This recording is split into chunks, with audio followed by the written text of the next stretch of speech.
মানুষের আয়ু যখন শেষের দিকে যায় তখন মানুষ প্রতিনিয়ত ভুলভাল সিদ্ধান্ত নেয়। ঠিক একইভাবে বাংলাদেশের বর্তমান প্রধানমন্ত্রী, বর্তমান রাজনৈতিক দল বিএনপি একই রকম ভুলভাল সিদ্ধান্ত নিচ্ছে। অবৈধ প্রধানমন্ত্রী তারেকের এবার রস বের হয়ে যাবে। লিখে রাখতে পারেন, প্রধানমন্ত্রী তারেক রহমানের রস এবার বের হয়ে যাবে। বাংলাদেশের পররাষ্ট্র মন্ত্রণালয়ের মুখপাত্র এ.কে.এম. শহীদুল করিম একটা প্রেস কনফারেন্স করেছে পররাষ্ট্র মন্ত্রণালয়। সেখানে বলেছে তারেক রহমানের দিল্লি সফরের সম্ভাবনা আপাতত বাতিল করলো ঢাকা। হঠাৎ করে কেন বাতিল হলো? আইএসআই এর নির্দেশে, তুর্কির নির্দেশে, ডিপ স্টেটের নির্দেশে? বাংলাদেশের গোয়েন্দা সংস্থা ডিজিএফআই এর 6 সদস্যের একটা দল এই মুহূর্তে পাকিস্তান সফরে আছে।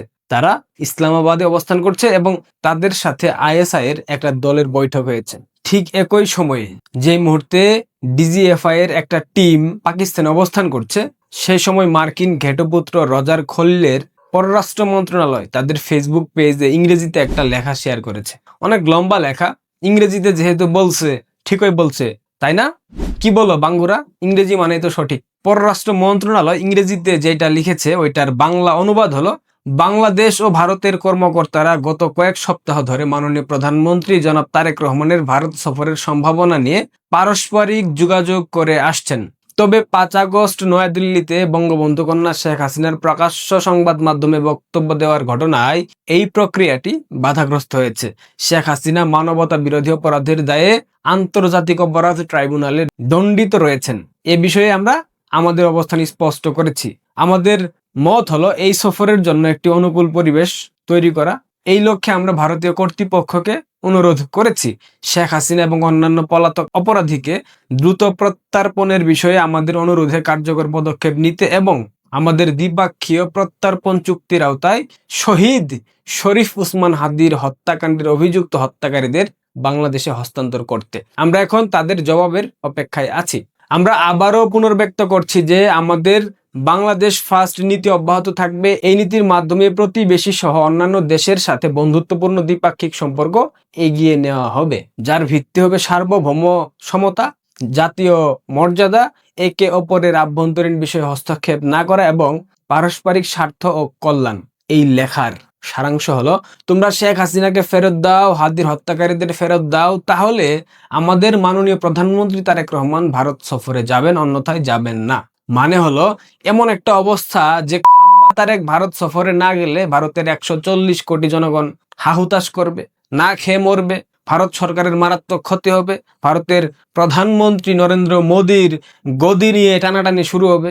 তাই তো রজার খলিলের পররাষ্ট্র মন্ত্রণালয়ের এই গল্প এমনটাই মনে করছে, এই ব্যাখ্যায় দিচ্ছে, এই বার্তায় দিচ্ছে।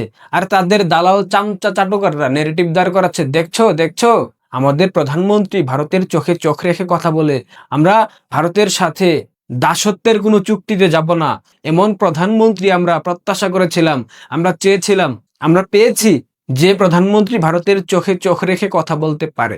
অথচ এই মূর্খের বাচ্চারা বাস্তবতা থেকে অনেক অনেক দূরে। তারেক ভারত সফরে গেলে ভারতের কি হবে? তারেক ভারত সফরে না গেলে বাংলাদেশকে না খেয়ে মরতে হবে, যদি ভারতবর্ষ এই বিষয়টাকে সিরিয়াসলি নেয়। সব ধরনের কূটনৈতিক শিষ্টাচার লঙ্ঘন করে ফেলেছে পশ্চিমাদের দালাল অবৈধ বিএনপি সরকার। পাকিস্তান এবং তুরস্কের পরামর্শে তারেক নিজেই নিজের ধ্বংস ডেকে আনছে। আফসোসের বিষয় হলো এই ধ্বংস শুধুমাত্র বিএনপির উপর দিয়ে যাবে না, এই ধ্বংস ছাপিয়ে যাবে বাংলাদেশের 18 কোটি সাধারণ মানুষের উপর দিয়ে।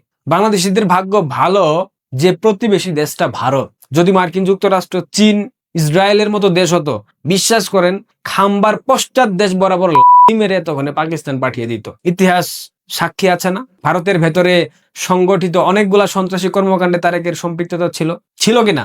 উলফার সাথে সম্পর্ক ছিল, 10টা কষ্ট কেলেঙ্কারি, এগুলা তো উদাহরণ। আজও মার্কিন নিষেধাজ্ঞা তারেকের উপর আছে, অর্থাৎ মার্কিনীদের সন্ত্রাসী তালিকায় তারেকের নাম আছে। তবুও ভারত মানবতা, দয়া এবং প্রতিবেশীর খাতিরে তারেককে সব ধরনের সহযোগিতা করে যাচ্ছে। আর সেই তারেক ভারতকে চ্যালেঞ্জ ছুড়ে দেয়, সে ভারতে যাবে না।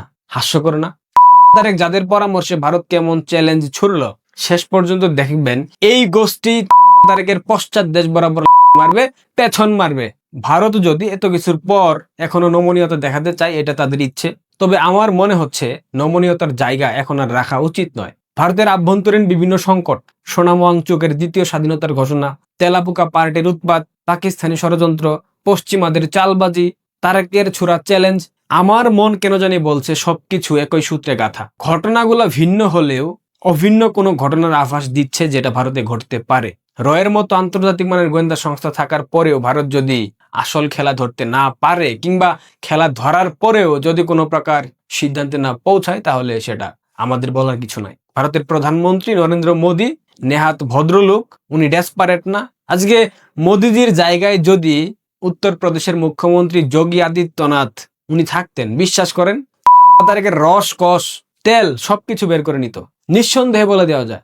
আমার মনে হয় এই মুহূর্তে ভারতের উচিত সব ধরনের বাণিজ্য সাময়িকভাবে বন্ধ করা। কারণ ভারতের পণ্য কেনার জন্য অনেক দেশ পৃথিবীতে আছে। বাংলাদেশের কাছে পণ্য বিক্রি না করলে ভারতের কিছু যাবে আসবে না। বেঈমান অকৃতজ্ঞ বাঙ্গুদের খাইয়ে পরিয়ে মোটা তাজা করা বাঁচিয়ে রাখার কোনো কারণ এই মুহূর্তে আমি দেখছি না। বলতে পারেন বাংলাদেশে দুর্ভিক্ষ লাগলে ভারতের সীমান্তবর্তী জেলাগুলা উত্তপ্ত হবে। হ্যাঁ, উত্তপ্ত হবে। ইভেন সীমান্তে অনুপ্রবেশের ঘটনাও ঘটবে। যদি তাই হয় তাহলে ভারতের বর্ডার সিকিউরিটি ফোর্স বিএসএফ কেন আছে? কোন কাজে আছে? অনুপ্রবেশ দেখা মাত্র গুলির অর্ডার দেন, সীমান্তে রেড অ্যালার্ট জারি করেন, ভারতের চাল ডাল তেল নুন পেঁয়াজ মরিচ মশলা সবকিছু খাবা, খাওয়ার পর ঢেকুর তুইলা ভারতের বিরুদ্ধে চক্রান্ত করবা, সেটা আবার পাকিস্তানের পরিকল্পনায়। এইটা তো ভাই ডাবল স্ট্যান্ডার্ড, এইটা তো মেনে নেওয়া যাবে না। ভারতের খাইয়া পইরা পাকিস্তানের কথায় ভারতের বিরুদ্ধে চক্রান্ত করবা, তা হবে না, তা হবে না।